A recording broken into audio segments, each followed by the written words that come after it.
Thanks. I'm just going to go over budgeting guidelines and restrictions now with you.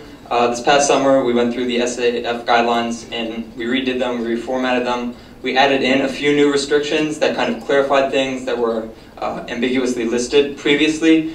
And we're also going to go over some old things that have always been in there, but you guys always seem to ask us questions about. As you can see, this is our list of restrictions we have. The items in red are the items that we have always had, and we're going to go over in more detail in just a second. And we also have two new items in blue that we added this past summer.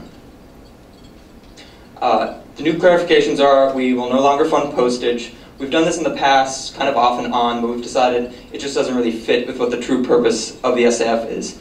We're also not going to fund cell phone bills anymore. This only applies to a few groups, but as with the postage, it's not really the purpose of the SAF. And we also don't fund parking-related expenses, so no airport parking fees, parking tickets, or any fines you might incur.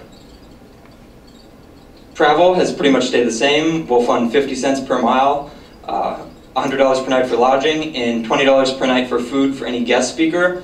For members of your club, we'll still fund the 50 cents per mile and the $100 per night, but we can't fund any of their food, unfortunately. We also have a rule in the SAF that says that up to 4 members per group may travel to any single event. We are sort of lenient with this though, but with the 50 cents per mile, that's a pretty generous allocation per mile, and you can definitely get more than 4 members of your group to an event with that allocation.